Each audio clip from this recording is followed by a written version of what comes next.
Actual में ये Torrent power का लूट मचाने वाला पूरा सिस्टम खड़ा किया है।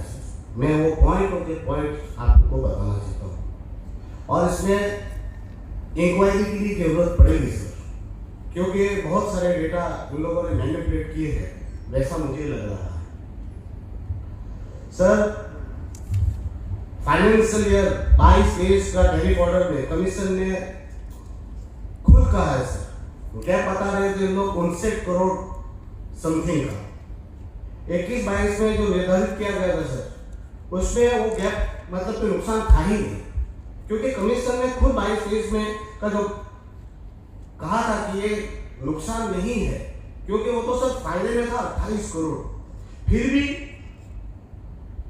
गैप को 59 करोड़ को सर हम उपभोक्ताओं से 4.4% के हिसाब से टोरेंट पावर ने सर हमसे वसूला है।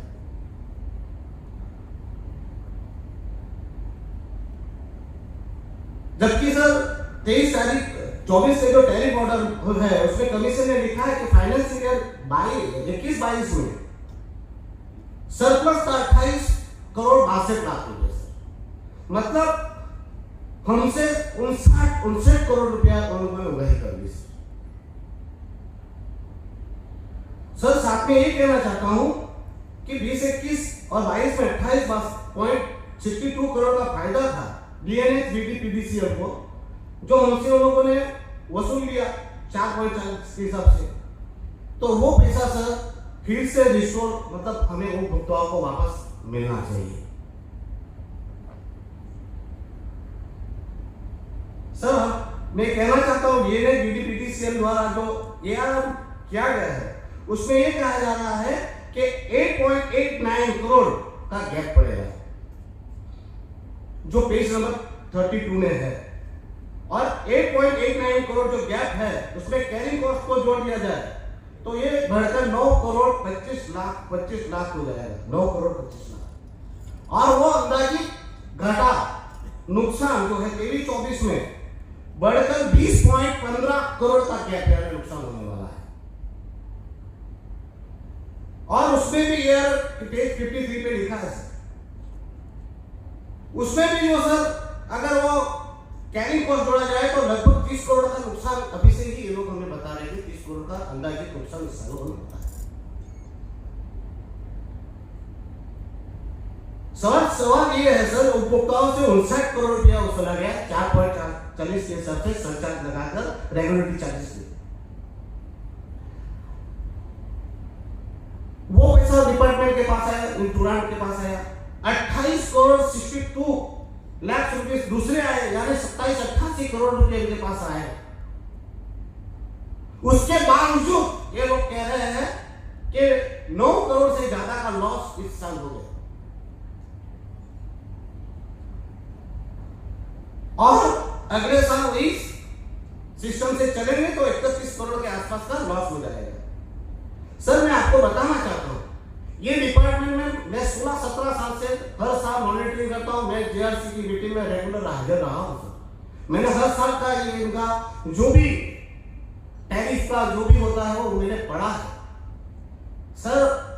200 से 300 करोड़ के फायदे में था हमारा डिपार्टमेंट। लास्ट साल का भी समय 21-22 का बताओ, और न्यूज़पेपरों में छपी इनकी एड के हिसाब से तो 21-22 में 105 करोड़ का फायदा बता रहे थे, उसका दावा था सर। तो सडनली टोरेंट पावर के पास आने से वो सारा फायदा घाटा में कैसे परिवर्तित हो गया सर? 59 करोड़ रुपया हमारे वसूले गए, 28 करोड़ का फायदा था, वो सब बावजूद अभी बता रहे हैं कि 9 करोड़ के आसपास हम लॉस में गए हम लोग। तो सर ये भी इंक्वायरी का समय है और उसमें इंक्वायरी होनी चाहिए सर। हाँ उसमें कहा गया है कि 22 से उन्होंने ऐड की थी इसमें ही कि लाइन लॉस भी नहीं है, 2.89% की लाइन लॉस था सर। पहले तो कहा जाता था कि यहाँ पर लाइट की चोरी होती है, मीटर बंद है, तो आज तो लाइट चोरी होने का कुछ संभव नहीं है, 100% लाइट चोरी नहीं हो रही है। पावर लॉस को 13% हुआ करता था, तब तो हमारे पास 300 करोड़ का फायदा होता था, आज 2.89 मिनिमम 9 लॉस होने के बावजूद नुकसान। सर मीटर तो सब जगह पे अति आधुनिक मीटर लगाया गया। सर मुझे तो आज तक समझ में नहीं आया कि लॉस होता कैसे है, क्योंकि विविध प्रकार के चार्जेस लगाए, रेगुलेटरी चार्जेस लगाया, फिक्स चार्जेस वसूला, पावर परचेज कॉस्ट भी हमसे वसूला जाता है, फिर भी लॉस कैसे जा रहा है वो भी सब मैं बताऊंगा कैसे लॉस जा रहा है। लाइट बिल में हर साल भाव बढ़ोतरी हो रही है, फिर भी लोग कह रहे हैं कि नुकसान करेगा डिपार्टमेंट। सर हमारे प्रधानमंत्री जी अभी भी आए तो उन्होंने काफी तारीफ की दीव की कि दीव में हम लोग सौर ऊर्जा से बिजली उत्पन्न करते हैं और हमारा पहला प्रदेश है जो सौर ऊर्जा से बिजली अपने प्रदेश को भी बिजली देता है और बाजू के प्रदेश में बेच के हम लोग कमाते मुनाफा करते हैं। फिर भी हमारा डिपार्टमेंट बोल रहा है कि इलेक्ट्रिक में हम लोग इतना पावर नहीं दे पा रहे या हम लोग लॉस में जा रहे हैं। सर मेरी रिक्वेस्ट है कि जो 21-22 विभाग पे गैप के जो नुकसान बताया गया था उसके बाद हमारा 828.60 करोड़ 2 करोड़ का सरप्लस आया सर, तो हमसे जो 4.40 रेगुलेटरी सरचार्ज के रूप में वसूले गया है सर वो हमारे दमन दीव के लोगों को वापस दिया जाए। सर हमें बात पता चली है कि अब दमन दीव और दादरा नगर हवेली एक साथ हो गए, तो कहा जा रहा है कि ये पैसा जो है वो रिटर्न करेंगे तो दादरा नगर हवेली को भी मिलेगा। सर ऐसे कैसे? वसूला हमसे गया है, हमसे चुका लिया गया है और सबको हमारा हिस्से का पैसा वहां क्यों देना है? तो सर वो जो वसूला गया जिस प्रकार से जिस कंज्यूमर से वसूला गया उसी प्रकार से उसको देना चाहिए। सर सवाल ये है जब डीएनए पीडीपीडीसीएल डीएनए और दमन दीव के कॉमन टैरिफ सिग्नल है ये आप फाइल किया है, तो उपभोक्ताओं को जो ये रेगुलेटरी सरचार्ज की जो सिस्टम है उसकी प्रोसीजर क्या होगी? क्या दमन दीव में जो भी बेनिफिट होंगे वो दादरा नगर हवेली के साथ बैर करने पड़ेंगे? दोनों अलग अलग टेरिटरी थी, तो व्यवस्था के चलते हमारा टेरिटरी एक किया गया था और जब टेरिटरी एक हुई थी सर मंत्रालय ने भारत सरकार ने हमें विश्वास दिलाया था कि ये मैन पावर की वजह से दूसरी सिस्टम की वजह से मर्ज किया जा रहा है। जैसी व्यवस्था है दमन दीव और दादरा नगर हवेली की जैसी सिस्टम है दोनों सेपरेट टेरिटरीज है उसी प्रकार से ध्यान में लिया जाएगा। तो फिर सर हमारे भी टेरिटरी को अलग अलग प्रकार से लिखना चाहिए, हमारे प्रदेश के डिपार्टमेंट को और दादरा नगर हवेली के डिपार्टमेंट को अलग करके ही देखना चाहिए। सर बात ये कहना चाह रहा हूँ हमारे दो कंपोनेंट है डिस्ट्रीब्यूशन और ट्रांसमिशन। डिस्ट्रीब्यूशन इनको दिया हुआ है और ट्रांसमिशन जो है आज की गवर्नमेंट के पास। अब डिस्ट्रीब्यूशन प्राइवेट टोरेंट को दिया गया है जब ट्रांसमिशन जो है प्रशासन के पास ही है। अब डीएनए पीडीपीसीएल ने 220 33 केवी सब सिस्टम का एआरएम में प्रपोज किया है, जबकि टोरेंट पावर के पास सिर्फ 11 केवी का ही पावर है। 11 केवी के ऊपर का जो पावर है इनके पास है ही नहीं।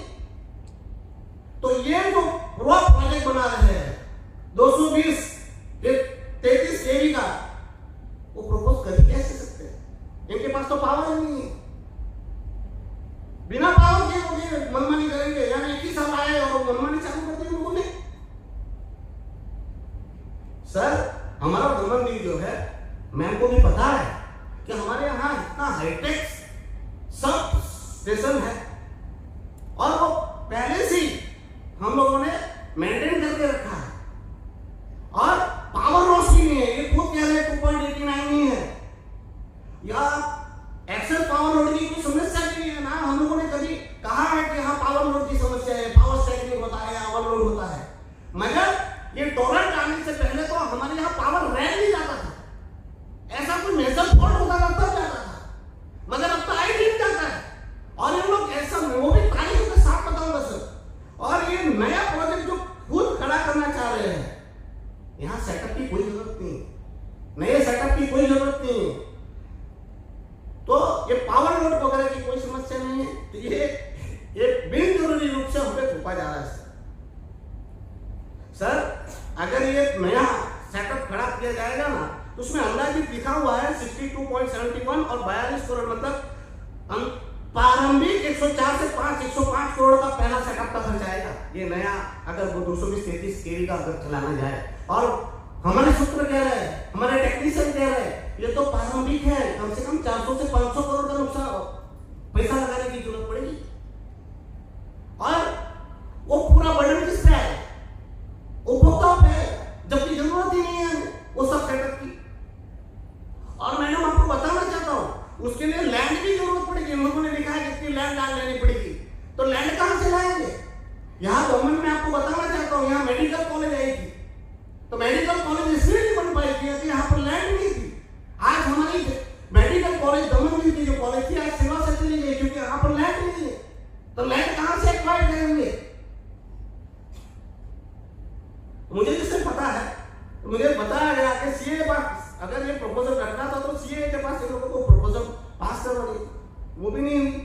अब मैं ये कह रहा हूं, मेरी डिमांड है कि 220-33 केवी का जो पावर स्टेशन या उसके रिलेटेड कोई भी करना चाहते हैं सेटअप, तो ना किया जाए। उनके पैसों का, हमारे पैसों का इस निर्दयता से ना लिया जाए और ये सब स्टेशन जो है वो उसकी हमें जरूरत नहीं है। तो सर ये प्रपोजल को ड्रॉप किया जाए। सर मुझे तो काफी तकलीफ हो रही है जब से डीडीसीएल जो डीएमए डीडीपीडीसीएल जो है उससे राधानगर हवेली के साथ हमें जोड़ा। सर दमन दीव का जो इलेक्ट्रिक विभाग है आप रिकॉर्ड चेक कर लीजिए, 20 सालों में कभी एक आध साल ऐसा हुआ होगा कि हमने लॉस में गए होंगे, जबकि दादरा नगर हवेली का एक आध साल हुआ होगा जब वो लोग प्रॉफिट में आए होंगे। अब उनके हमारा मुनाफे के साथ उनको मर्ज करके हमें घाटा क्यों पैदा कराया जा रहा है? सर अभी भी आपको बताओ 500 करोड़ का उनके जीएमआर की जो नाम की कंपनी है उसने लॉस किया हुआ है, 260 करोड़ भरा है, मतलब भरना तो हमारी जब से जा रहा है। ये लोगों ने मर्ज कर दिया, टैरिफ भी मर्ज कर दिए, तो नुकसान तो हमें होगा। दमन दीव क्यों डाल दिया इसका नुकसान का भरपाई कैसे?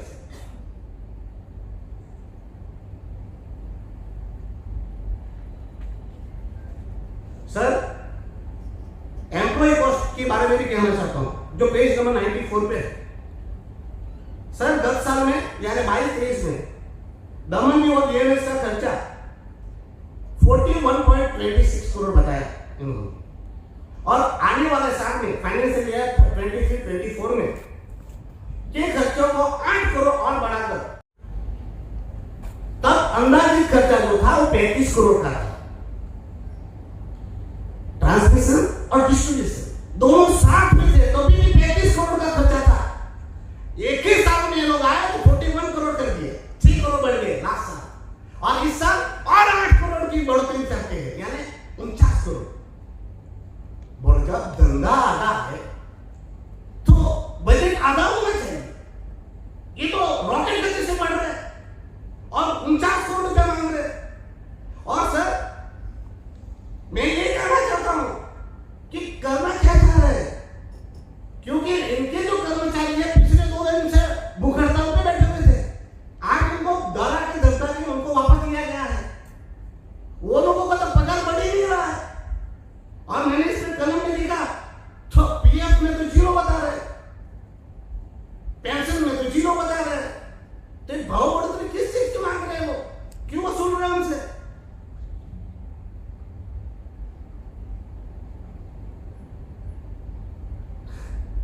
कहां नुकसान है सर वो बता रहा हूं। हमारे विभाग को सर मुश्किल से बजट, मामूली सा बजट मिलता था और वो आसानी से चलाते। लास्ट में लास्ट बड़ा हुआ बजट 30 से 40 करोड़ था मेरे। अब एक ही साल में बजट को 5 लग गए और 150 करोड़ का हो गया। अब 150 करोड़ चाहिए उनको एक ही साल में। तो मुझे समझ में नहीं आ रहा है कि अचानक ये रॉकेट गति से इतना बड़ा बजट कैसे बढ़ गया, समझ में नहीं आ रहा है। मैंने एनालिसिस किया, मैंने टेक्नीशियनों से बात किया, जब डिस्ट्रीब्यूशन का अलग किया, ट्रांसमिशन का अलग किया, 20 करोड़ से ज्यादा नहीं आ रहा है। फिर भी इतना आ रहा है तो मैडम इस पर भी जांच का विषय है, इसका जांच होना चाहिए, क्योंकि ये खुली लूट है और ये लूट मचा रहा है। सर मैं आपको बताना चाहता हूं, ये लोग एक तरफ 35 करोड़ से बढ़ा के 41 करोड़ करके गए और कर्मचारियों को पगार दे रहे 9-9 हजार रुपये। 15-20 साल से लोग काम कर रहे हैं सर, लाइन में और उसमें ऑपरेटर वगैरह 15-16 साल से। सर उनको ऐसा था कि आज नहीं तो कल हम फिक्स हो जाएंगे, और उन्होंने पूरी जमाने वहां पर डिपार्टमेंट में काम किया, और अचानक उनको कहा गया कि सरकार से तुम लोग को प्राइवेट हो गया है, तुम लोग जाओ और तुम लोग टोरेंट पावर में बन जाओ। कोई किसी को एक रुपया नहीं मिला, और उनको कर्मचारियों को उन्होंने टोरेंट पावर में प्राइवेटाइजेशन में डाल दिया। बोला गया था कि तुम्हारी सैलरी सबकी हो जाएगी। अब सर क्या बताना चाहता हूँ कि सैलरी एक जो फिक्स सैलरी है उनकी सैलरी 50,000 के आसपास, वर्क चार्ज के लिए उसकी सैलरी 28-30,000, और वो वही काम करते हैं, वही जॉब नहीं करते हैं, वही रिस्क लेते हैं, और वो कर्मचारियों का पगार है 9,000। सर आप सोचिए इस महंगाई के जमाने में 9,000 सैलरी सफिशिएंट है? लाइन पे चढ़ते हैं सर, आपको मैं 5-7 किस्से बताता हूँ, जो लाइन से ऊपर चालू लाइन में चढ़ गए, कोई कभी लाइन में चढ़ गए, किसी ने पावर चालू कर दिया, आज सर बेड रेस्ट पे पड़े हैं, 3-4 लोग पैरालिसिस हो गए सर, उसके घर कोई खिलाने पिलाने वाला नहीं रहता है। मोटी नंबर में 3-4 में मेरे एक तो रिलेशन में ऐसी जात वाले काम करने वाले लोगों की ये स्थिति है कि 9,000 में, और वो रो रहे हैं, उनको डराया जा रहा है, धमकाया जा रहा है, रातों रात नोटिस दी जा रही है कि तुम लोग कल कमीशन में गए तो तुमकी सबकी नौकरी जाएगी। उनको ये अपने लेटर तक देने नहीं दे रहे हैं कि हमारी सैलरी को इंक्रीज किया जाए, जबकि हमारा बजट 35 करोड़ से 41 करोड़ 41 से 49 करोड़ कर दिया गया, तो हमारी सैलरी क्यों नहीं बढ़ रही है? माइग्रेट का टोरेंट वालों ने अधिकार नहीं दिया है। ऐसा जुर्म तो हमारे सरकारी विभाग ने भी नहीं किया था, बोलने की और लड़ने की आजादी तो हमें दी थी। सर डराया धमकाया जाता है। सर मैं यही पूछना चाहता हूं, डिपार्टमेंट में कामगारों की रैंक से सैलरी का बदल क्यों? सबको एक समान काम करने, एक समान सैलरी मिलनी चाहिए। और सर बाकी मैं ये भी कहता हूं, कर्मचारियों को उनके हक और अधिकार मिलने चाहिए। कल को रिटायर होगा, अब आप बताइए जो बंदा 20 साल की उम्र में लगा होगा, आज 20 साल काम करने के बाद उसकी उम्र 40 साल हो गई होगी, अब वो उसको आप निकाल देंगे या 8,000 को वो छोड़ के जाएगा तो उसकी दूसरी जॉब मिलेगी सर? उसने पूरी जवानी काम कर दी, अब उसको मिल क्या रहा है? कुछ भी नहीं। तो सर कर्मचारियों के फ्यूचर को भी देखना चाहिए। मैं तो ये कहता हूँ उनके पीएफ वगैरह की सिस्टम जो है ना, अभी उन लोगों ने चालू किया, ऐसा सुना है मैंने, मगर सर पीएफ के साथ साथ उनके पेंशन को भी कंसीडर करना चाहिए, और बाकी भी बेनिफिट उनको सब देने चाहिए। क्योंकि मैं इसलिए बोल रहा था कि प्रोविजन में इन लोगों ने दिखाया नहीं है। सर टैरिफ की बात करना चाहता हूं, इसलिए सर मैं ये बता रहा था कि लॉस में नहीं है ना, हम लोग 20 करोड़ के लॉस में जाएंगे। अगर 150 करोड़ रुपया हम इसी खर्चा वापस वही बजट कर लेना तो हम लोग 80 करोड़ के फायदे में चले जाएंगे। मगर करेंगे क्या? हर साल भाव बढ़ाया जा रहा है। इस साल भी वापस 20-20 पैसा डोमेस्टिक पे 100 पे 1 रुपये 40 पैसा था, 1 रुपये 60 पैसा कर दिया गया। 101 के 200 के ऊपर 2 रुपये 30 पैसा बढ़ा दिया गया। उसके स्लैब 201 से 400 में 30 पैसा और बढ़ा दिया गया। 400 के ऊपर वो भी 3 रुपये 40 पैसा नहीं, वापस 40 पैसा बढ़ गया। सर मैं धर्मदीप का पहला प्रदेश देख रहा हूँ जहाँ खेती है ना सर 0.05 होगी बिजली उपलब्ध। यहाँ खेती के नाम पे धर्मदीप में बहुत कम बिजली उपलब्ध होती है। बड़े बड़े स्टेटों में ना चुनाव का वादा करते थे फ्री बिजली का, और फ्री बिजली दी भी जाती है, सब्सिडाइज दी भी जाती है। हमारा प्रदेश है जहाँ बिजली के एग्रीकल्चर में 0.05 नहीं होगा, लो होगा 0.02%। उसमें भी हर साल भाव बढ़ाया जा रहा है। पहले 75 पैसा था, अभी 90 पैसे, 1 रुपये 5 पैसा था, 1 रुपये 30 पैसा। मतलब जहां से देखना है वहां लूट लेना, किसी को नहीं छोड़ना है। जो पर्पस था सेवा का, वहां पर मेवा का पर्पस बना दिया है। सर वो कॉम्युनिज्म में छोटे छोटे दुकानदार होते हैं, छोटा बेकरी चलाने वाला, गुल्ला दुकान, सर उसका रेट आप कॉमर्शियल का 101 का रेट के ऊपर का रेट होगा ना, तो एलटी और एसटी इंडस्ट्री चलती है ना, उससे भी ज्यादा भाव है। मतलब वो रेकड़ी चलाने वाला, छोटी दुकान चलाने वाला आदमी भाव ऐसा बढ़ रहा है वो कंपनियों से ज्यादा। ये क्या है? हाँ, एक चीज का मुझे खुशी थी, एलआईजी और कुटीर ज्योति योजना चालू कर दी गई है। पर सर आपको हाथ जोड़ के विनती के साथ कह रहा हूं कि इनको बोलिएगा कि गरीबों को वो योजना का लाभ दे, परेशान ना करें, क्योंकि अभी नए कनेक्शन के लिए बहुत सारी मारामारी और बहुत सारी परेशानी होती है। उम्मीद करता हूँ एलआईजी और कुटीर ज्योति योजना पर लोगों को उसका बेनिफिट मिले, पर सर उसका क्राइटेरिया क्या है वो बताना चाहिए। सर ये लोग कह रहे हैं कि टैरिफ उन्होंने ज़्यादा नहीं बढ़ाया, 20-20 पैसा 30-30 पैसा बढ़ाया, मगर सरचार्ज तो डबल कर दिया। जो 50 पैसे था वो 1 रुपया हो गया फिक्स चार्जेस। डिमांड है सर मेरी कि फिक्स चार्जेस को निकाल दिया जाए, बिजली की खेती के लिए बिजली फ्री की जाए, कॉमर्शियल दुकानदार छोटे व्यापारियों के लिए बिजली जो है उसके दर से घटाया जाए, कि बजट जो लोगों ने एक्सेस कर दिया है सर उसकी इंक्वायरी की जाए और बजट को घटाया जाए। सर ये भाव बढ़ोतरी भी जरूरी है। एसटी और एलटी जो हमारी इंडस्ट्रीज है सर, आप सब जानते हैं कोरोना के बाद बहुत प्रॉब्लम आई है, और हम जब ये डीपली एनालिसिस करेंगे तो आपको पता चलेगा कि बहुत सारी इंडस्ट्रीज यहाँ से बंद हो गई है, बहुत सारे कनेक्शन कट कर दिए गए। क्यों हो गए? क्योंकि वो इंडस्ट्रीज बंद हो गई है। एक ही फायदा था इलेक्ट्रिक का, इलेक्ट्रिक में भी बहुत सारे सरचार्जेस वो चार्जेस लूटे गए हमें, और अभी भी वापस उन चार्जेस बढ़ा दिए। सर इंडस्ट्रीज को बंद कराने का एक रास्ता बन जाएगा। आपसे रिक्वेस्ट है, हमारे पास एक ही चीज़ बची है, वो है इंडस्ट्रीज को राहत दी जाए।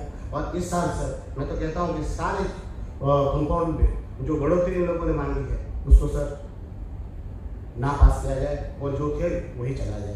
सर मैंने इसमें भी देखा कि पब्लिक लाइट जो है उसके भाव तो सबसे ज़्यादा है, पब्लिक यूज करती है, सरकारी उसमें वही आती होगी पब्लिक लाइट, उसका रेट तो सबसे ज़्यादा है सर, उसको भी कम करना चाहिए सर।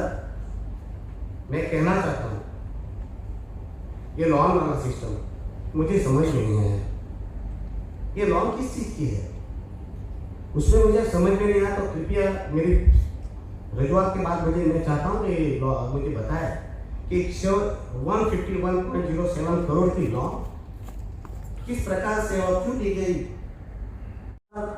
और प्लॉन बढ़ गई है 70 करोड़ 67 लाख की, यानी लगभग 222 करोड़ के आसपास की लॉन क्यों लेनी पड़ रही है। ये लॉन का ब्याज जो है वो 22-23 में लगभग 13 करोड़ 59 लाख, और अभी वो 23-24 में बता रहे हैं कि ये लॉन का 22.77 करोड़ हो जाएंगे।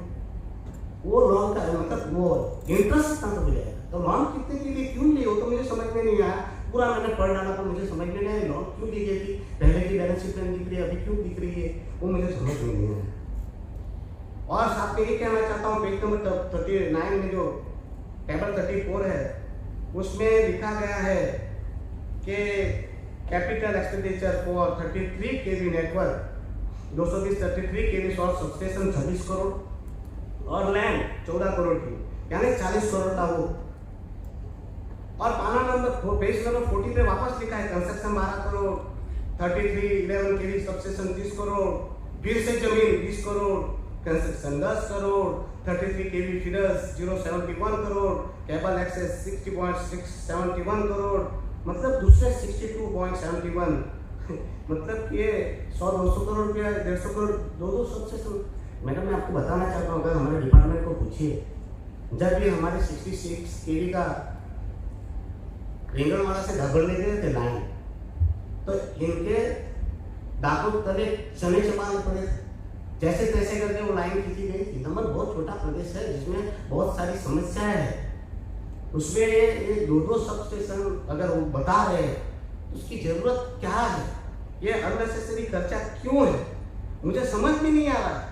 तो ये भाई लोग मुझे समझाए इनको कानून किसने परमिशन दी ये नए सब चालू करने के लिए और किस प्रकार से लोग करेंगे, तो ये मुझे अभी तक समझ में नहीं आया है। और मैं तो कहता हूँ ये नए वो जो लोग बता रहे हैं ऐसे हमारे पास कोई जमीन भी नहीं है, पर वो भी हमें क्लियर करके बताए।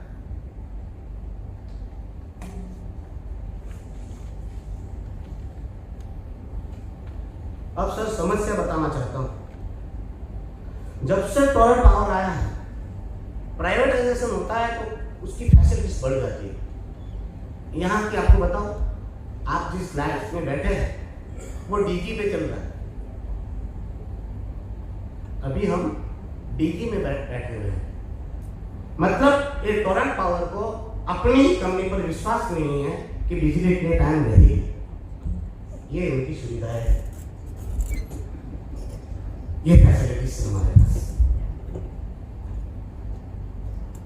मैडम लाइट इतनी जाती है ना, मेरी उम्र 45 हो गई, मैंने 45 इयर्स में कभी इतनी लाइट पैदा हुआ तब से, जब से समझदार हुआ तब से आज तक काउंट की थी तो भी इतनी लाइट नहीं गई थी। मैं डेट के साथ बताने वाला हूँ, डेट समय के साथ बताऊंगा आपको। इतनी लाइट जाती मैडम, कल ही रात को 12 बजे गई तो 2 बजे लाइट आई। अब रात को कौन सा है तो मेंटेनेंस कर रहा थी, समझ में नहीं आता। और अभी भी मैं बात कर रहा हूँ, अभी मैं जब घर से निकला तो मैं मैसेज आया टोरेंट पावर का कि आपकी लाइट 2 घंटे के लिए काटी जाती है। ये और आपको तारीख के साथ बताता हूँ, लाइट फ्लक्चुएशन तो इतना बढ़ गया ना मैडम, 5 मिनट में 10 बार लाइट जाती है और इतना फुल डिम। अरे मेरी खुद की 3 ऐसी जल गई। हमारे सांसद जी पूछिए उनको, आज कल सांसद जी के घर क्यों गए थे? सांसद जी के, हमारे सांसद जी के घर लाइट की वजह से 8-10 लाख का खर्चा हुआ। परसों कल ही सारे लोग जाके रिपोर्ट करके आए, मेरे पास वो वीडियो भी है। फ्लक्चुएशन इतना ज्यादा कर दिया है, इनसे पावर संभाला नहीं जा रहा। और हमारे इलेक्ट्रिक डिपार्टमेंट के जो बच्चे थे, सर फोन करो तो 5 मिनट में आ जाते थे, और यहाँ बैठे हुए किसी को भी आप पूछिए 10 मिनट के अंदर फोन करो तो 10 मिनट में पहुंचाते। सर अभी फोन करो तो अहमदाबाद जाता है, और वो बोलता है कि आपका आईडी नंबर लाओ, आपका वो लाओ। तो मैडम जो गवाह है या मेरे पापा की उम्र के, उसको तो समझ में नहीं आ रहा कस्टमर आईडी क्या है, वो बिल में से पता क्या करेगा। और वैसे के लिए लोग अभी 3 करोड़ खर्चना चाहते हैं। 3 करोड़ का खर्चा बताया कि नया कॉल सेंटर बनाएंगे, किस लिए कि हम अहमदाबाद फोन करें। मतलब पहले गवर्नमेंट में था तो कहाँ कमी थी, क्यों 3 करोड़ खर्चे? मैडम फोन करो तो अहमदाबाद से वो आधा 15 मिनट तो मैडम वो सिर्फ इंट्रोडक्शन में निकालती। चलो हम पढ़े लिखे लोग तो ले ले, पर हमारे यहाँ तो 90% अभी भी पढ़े लिखे नहीं है, तो उनको कैसे सुविधा मिलेगी? और वो तो बिल पे लिखा कंज्यूमर आईडी तो हमें ढूंढना पड़ता है, तो छोटे लोग कहां से ढूंढेंगे? मैडम वो भी बोल रहा हूँ, वो कॉल सेंटर बनाने की कोई जरूरत नहीं, 3 करोड़ का खर्च नहीं। जो पहले गवर्नमेंट में था, गवर्नमेंट में ही फोन करे, दादरानगर वाले दादरानगर में फोन करे, वहां से स्टाफ आए, वो गांधीनगर फोन करेगा, वो वहां करेगा, वो वहां करेगा। ये क्या है? ये ऐसा चल रहा है मैडम हमारे यहाँ। मैडम ये तो मैं डेटा बताऊंगा तो उन लोगों ने मैसेज किए हुए, बाकी लाइट कभी चली जाए उसका पता नहीं, तो आपके सामने डीजी है। और ऐसे अहमदाबाद फोन करो तो दिमाग पक जाए, ऐसे सवाल पूछ। मैडम अब मैं आपको बताना चाहता, लाइट कितने दिन गई मेरे घर, मेरे मोबाइल में भी, जो इन लोगों ने टोरेंट पावर ने मैसेज किए। 23 अप्रैल से शुरुआत की थी, 11:17 पर मुझे उन्होंने शुरुआत की थी पहला पावर काटने की। वहां से 4-5 यानी 4 तारीख 5वें महीने में 14 यानी 2:09 पे बोला पावर कट। 21/5 यानी 5वें महीने में 21 तारीख को फिर से काट दिया 12:45 पे। फिर 6ठे महीने में 17 तारीख को 5:50 पे काटा। फिर वहां से डायरेक्ट 3 महीना अच्छा चला, फिर 9वें महीने में आए 8 तारीख को 4:08 पे काटा। 21 तारीख को फिर से 9वें महीने में 7:07 पे काटा, 7:07 पे काटा। फिर 27/9 को 16:11 में 4:11 को उन्होंने मैसेज किया आपका पावर कटेगा। 2-2 घंटे, अढ़ाई घंटे, कभी 3-3 घंटे, कभी सुबह से कभी शाम तक। मतलब कि 9वें महीने में 3-4 बार काटा। फिर 11वें महीने में 21/11 को 10:49 पे काटा। फिर 1 दिसंबर 7:44 पे, फिर 9 दिसंबर को 1:31 को, फिर 17 दिसंबर को 3:35 को, फिर 20 दिसंबर को 7:44 पे, फिर 9 दिसंबर को। क्या कहने का मतलब है, मैं बताना चाहता हूं एक महीने में आप ये 1 साल के अंदर कम से कम 45 बार पावर काट चुके हैं। अभी इतने सारे काम तो कैसे कर रहे हैं, क्यों कर रहे हैं? ये हम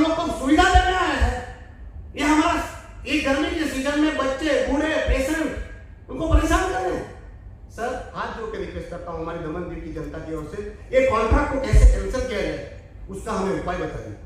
हम आपके बहुत आभारी रहेंगे। हम बहुत दुखी हैं, बहुत हाथ होकर आपसे हाथ जोड़े सब उम्मीद रखते हैं कि आप हमें बचाएंगे, हमें बताइए कि हमें क्या करना है। हम 100% कंज्यूमर तैयार है अपने कंज्यूमर आईडी के साथ कि हमें इनसे पावर नहीं लेना है, हमारा जैसा चलता था वैसा चलना दिया है। धन्यवाद।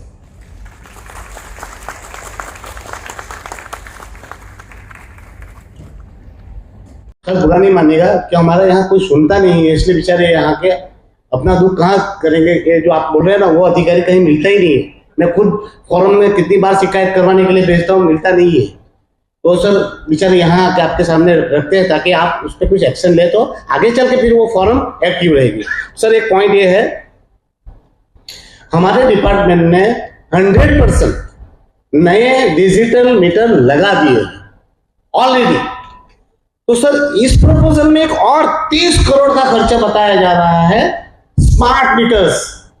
सर अभी खत्म हुआ है, अभी तो मीटर लगे हैं, अभी कवर भी नहीं निकले हुए। तो ये 30 करोड़ का अतिरिक्त बोझ दूसरा भी है, तो उसको भी सर इसमें कंसीडर मत कीजिए। अभी कोई ऐसे मीटर की जरूरत नहीं, जब तक नए मीटर की जरूरत ही नहीं है तो दूसरे इतना 30 करोड़ का खर्चा मत थोपिएगा।